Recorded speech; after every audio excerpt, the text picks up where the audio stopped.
tous et à toutes, c'est June, j'espère que vous allez bien. Aujourd'hui, on se retrouve pour une nouvelle vidéo. Dr. Rap nous a préparé une vidéo consacrée au duel. Alors aujourd'hui j'ai demandé à Dr. Rap pour faire une vidéo consacrée au duel parce que je perds souvent la balle aux entraînements ou au match et je comprends pas pourquoi parce que j'ai l'impression que c'est juste.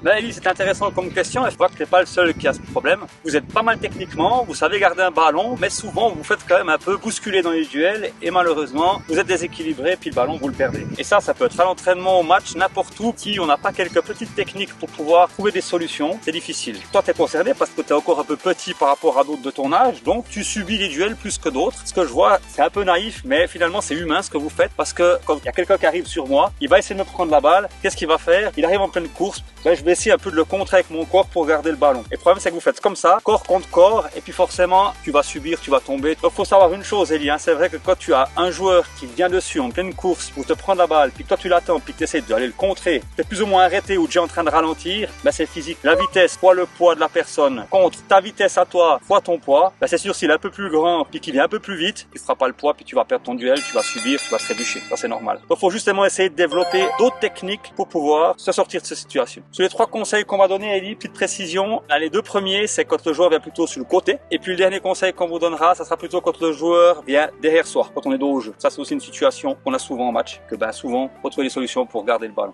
Et au football. Ok Ellie, alors la situation numéro 1, le conseil que je vais te donner, c'est pour les fameux duels qui sont quand on est côte à côte, puis je viens sur le côté te prendre la balle, toi tu me vois arriver, et puis en général ce que vous faites, c'est que vous allez contre la force de l'adversaire. Et c'est ça le premier conseil que je vais te donner Ellie, c'est pas aller contre la force de ton adversaire, mais plutôt d'utiliser cette force pour absorber le coup et pouvoir ensuite repartir dans la direction dans laquelle tu voulais, tout en gardant ton ballon dans les pieds. Si tu es là en conduite de balle, puis tu me vois arriver en courant pour essayer de te prendre la balle, tu as ce réflexe où tu en avais appris sur la vidéo, pour garder le ballon, tu joues avec ton corps pour garder l'adversaire à distance. Ça fonctionne si j'arrive pas en courant comme un fou, dans les duels, dans les petits espaces. Par contre, si tu fais exactement la même chose, quand j'arrive en courant, puis que toi tu es en conduite de balle, puis que tu te mets juste comme ça, à arrêter ta course, jouer avec ton corps pour essayer de m'empêcher de passer, moi qu'est-ce qui va se passer si j'arrive comme ça vers toi?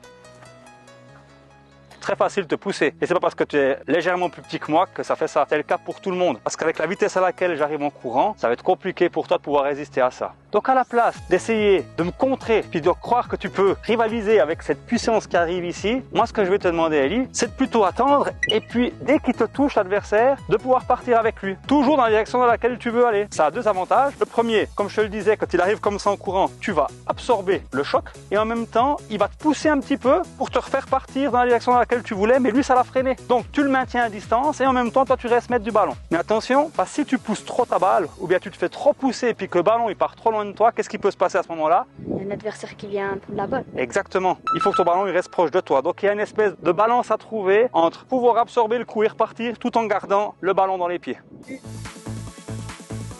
Ellie, alors en fait ce qu'il faut faire ici, c'est trouver le bon timing entre ne pas t'arrêter et bloquer comme tu l'as fait avant, pour pas que je te pousse, et en même temps de pouvoir quand même donner un petit coup pour pouvoir freiner l'adversaire. Ton corps, ce qui se passe en fait, c'est que tu es en conduite de balle, tu vois que j'arrive derrière toi, et dès que je te touche, le but c'est que tu me freines à ce moment-là. Donc tu sais que je vais te toucher, parce que je vais venir un peu t'agresser pour te toucher le ballon. Pousse une fois ta balle, et là en fait tu m'arrêtes, moi ça me bloque et tu repars tout de suite. Donc en fait ton corps va faire une espèce de top et repartir dans l'autre sens. C'est une espèce de va-et-vient au bon moment, c'est le timing et je repars. Moi ça me freine et toi tu gardes ton petit mètre de distance, de sécurité, puis tu peux continuer ta conduite de balle. Bien joué. Ouais, pas mal.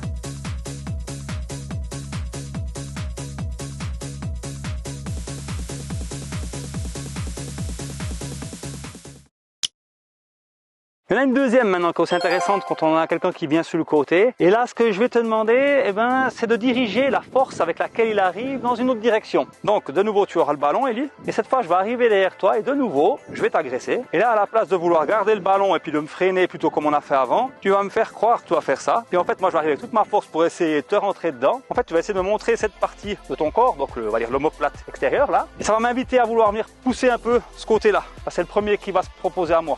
Parce que si tu fais comme ça, la première partie du corps qui va être touchée, c'est celle-là. Donc là, c'est celle-là que tu vas me montrer. Et donc, ça va être la première chose que je vais toucher de ton corps, cette partie-là. Et là, il faudra trouver le bon timing, Ellie, pour pouvoir partir dans une autre direction. En l'occurrence, là-bas, par exemple. Et moi, me mettre dans le vent.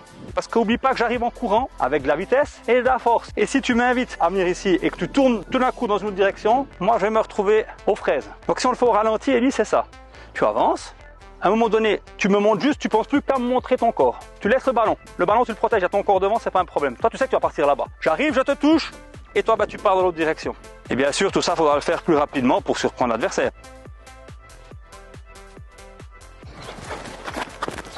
Bien joué.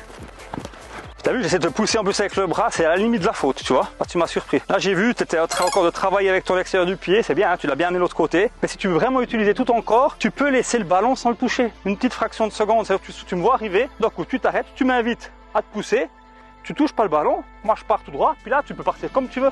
Parce qu'avec ce que tu viens de faire avant, avec ton extérieur, en fait, t'es que sur une jambe pendant un moment. Et sur une jambe, bah, t'as quand même pas beaucoup de force. Donc t'as quand même le risque que je te pousse, d'accord? En fait, ton corps, il fait ça. La balle est là, j'arrive, c'est tac. Tac, cette épaule là, elle va là. Et toute la force qui arrive ici, la puissance, au lieu de te pousser dans le dos, elle part là-bas avec le gars. Et toi, tu es tranquille, tu prends ta balle, puis tu vas de l'autre côté. Voilà, ça c'est bien. Bien joué. On est avec les deux pieds au sol au moment de pivoter. C'est le haut du corps qui travaille pour le faire passer de l'autre côté, puis on l'élimine comme ça. Pas mal, il est bien travaillé. Mais il y a une chose à laquelle il faut faire attention. Ce que je vais voir souvent, et surtout avec les jeunes, c'est que vous avez tendance à vouloir vous protéger toujours le ballon en étant comme ça. Le corps en avant, le fessier est bien en opposition, parce qu'on a cette habitude de vouloir garder le ballon, de protéger le ballon. Si tu fais ça, puis que ta tête, elle est comme ça, vas-y, mets-toi en avant, parce que tu sais que je vais venir comme ça. Si je fais ça, même chose, le poing un peu en avant. Et moi, j'arrive, je te pousse.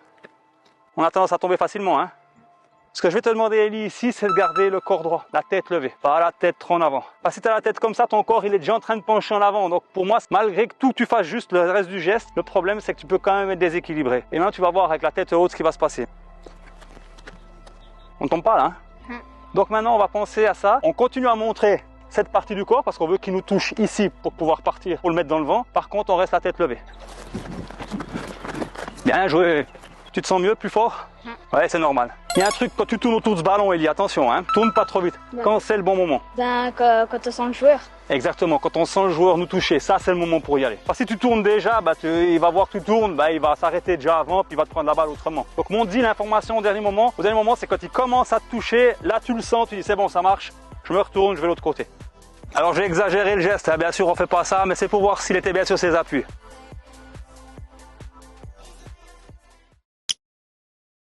Voilà, Elie, maintenant on va parler du troisième conseil. Cette fois, je viendrai plus plutôt sur le côté, mais je vais venir derrière toi et essayer de te prendre la balle. Cette fois, on a vraiment le joueur qui est complètement dans son dos. On peut pas jouer avec le côté du corps. C'est un peu plus fin comme geste, mais c'est juste des fois un réflexe qu'on a qu'il faut qu'on évite d'avoir. Parce que souvent, ce que je peux voir sur les touches, c'est que de nouveau, on reçoit la balle qui vient en l'air, et comme on est quand on la ressent en l'air, on a tendance à se dire, bon, bah, je me protège parce qu'ils arrivent derrière, donc je me mets un peu en avant, puis j'essaie un peu de garder l'adversaire à distance, puis comme ça, je reste mettre du ballon. Ben là, à la place de faire ça, ce que je vais te demander, Elie, c'est pas de te garder à distance comme ça, parce que là, de nouveau, si tu me pousses, je vais tendance à subir ton choc et souvent en plus tu viens en courant, donc ça veut dire que tu as plus de force que moi, puis je vais te déséquilibrer, je vais te malmener. Ce que je vais te demander, c'est d'utiliser plutôt tes omoplates pour pouvoir tenir à distance l'adversaire. Et ça, tu peux pas le faire si tu as le corps en avant comme ça. Moi, je vais toucher ça sinon en premier. Tandis que si tu me montres ça, là, ça va être un peu plus difficile pour moi de te bousculer. En jouant avec ces omoplates, éventuellement avec un peu les bras pour le tenir à distance, tu dois te pousser vraiment fort pour tomber. Et comme ça, tu peux vraiment te concentrer pour garder le ballon. Donc on fait un espèce de truc comme ça. La balle arrive et tu fais vraiment comme ça. Tu le tiens à distance. En même temps, il faut contrôler le ballon. Peut-être faudra le contrôler de la poitrine, peut-être faudra le contrôler avec les pieds, peu importe. Mais tu vas un peu comme ça, tu le maintiens à distance. Et lui, pour te pousser, ça va être beaucoup plus difficile. Parce que regarde, si on prend l'exemple, Elie, tu veux protéger le ballon, mets-toi en avant comme tu fais d'habitude. Non, tu fais exactement la même chose, puis tu me montes ces omoplates quand j'arrive, dès que tu sens ma main. C'est prêt? Allez, protège-moi ce ballon. T'as vu? Tu tombes au moins pas en avant. Tu te sens plus fort quand même sur ton appui, non?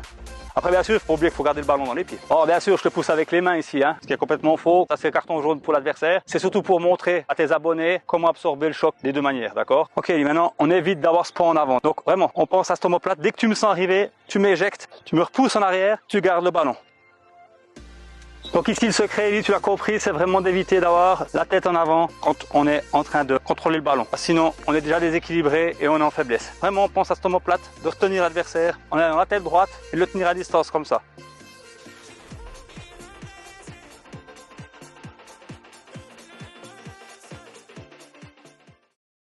Et donc voilà, ça va de cette vidéo. D'abord, je remercie Mircoq d'être venu. De rien. Et aussi, je remercie Dr Raphaël pour ses conseils. Et je vais gagner beaucoup plus de duels désormais. J'espère pour toi, Ellie, puis j'espère que ça rendra service à tes abonnés et puis à toutes les personnes qui sont concernées par ce genre de duel. Mais ça concerne absolument tout le monde. Donc après, on doit laisser. Vous avez le choix. J'espère que vous aimez cette vidéo. Like et abonne-toi à ma chaîne et à mon Instagram qui est écrit juste ici. Et sur ce, Ciao.